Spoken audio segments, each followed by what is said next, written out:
রোদ্দুরে মাথা কপাল একেবারে পুড়ে যাচ্ছে। এই হলো আমাদের প্রজেক্ট। এখন এখানে মাছ মারবো। খুব মনোরম পরিবেশ, গ্রামের একেবারে খাঁটি যে প্রাকৃতিক সৌন্দর্য সেটা এখানে আসলে উপভোগ করা যায়। তো যাই হোক, ঘেরের একটা বাসাও আছে। আমাদের এখানকার লোকজন বাসাই বলে, ছোট্ট ঘর, সেখানে যাবতীয় প্রয়োজনীয় জিনিসপত্র রাখা হয়, এই সেই ঘর। তো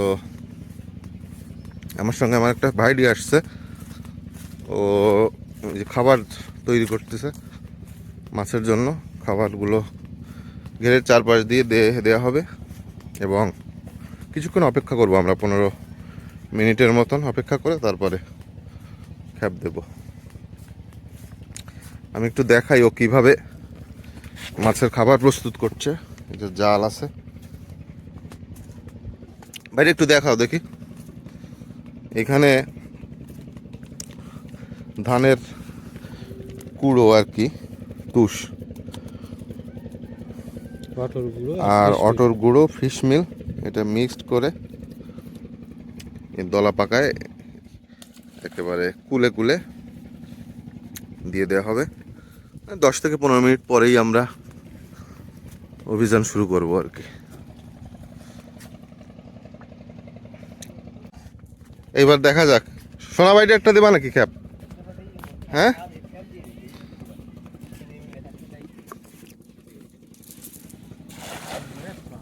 না ভালোই মেলেছে, দেখা যাক। ভাইডি আর একটা খ্যাপ দিচ্ছে, দেখা যাক।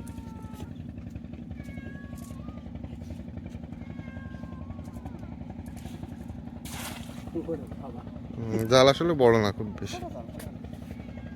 সন্টু এরকম মাছ নেই, চলে গেছে বড় মাছ। দেখি কি এটা? না, কাতল টাতল তো রাখা যাবে না।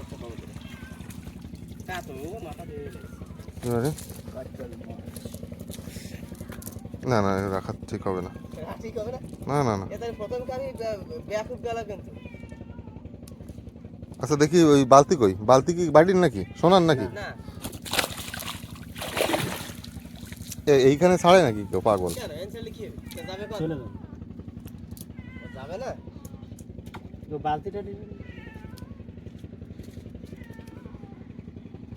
এই কার বালতিটা? মাছটা ছাড়তে হতো না, একটু সিদ্ধান্ত নিতে হতো বাবার কাছ থেকে। না, যেহেতু প্রজেক্ট বাবাদের, এত বাড়ি তো আরো বাঁধবে না। মাছ দেখে, চিংড়ি মাছ। এটা কি সল্লা না? মানে এর পরের স্টেপটা হচ্ছে সল্লা নাকি?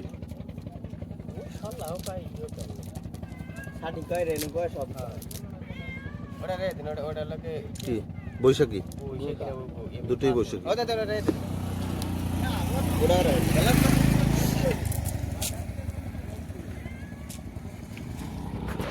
আর একেবারে শেষে দেখাবো কি মাছ পাই। এখন আর ভিডিও করতে পাচ্ছি না, ফোনেরও চার্জ নেই, প্রচণ্ড রোদ্দুর। কিছুক্ষণ চার্জ দেবো ফোনে, তারপর শেষে দেখাবো কি মাছ পাই বন্ধুরা। তো দেখতে থাকুন শেষ পর্যন্ত। ধন্যবাদ।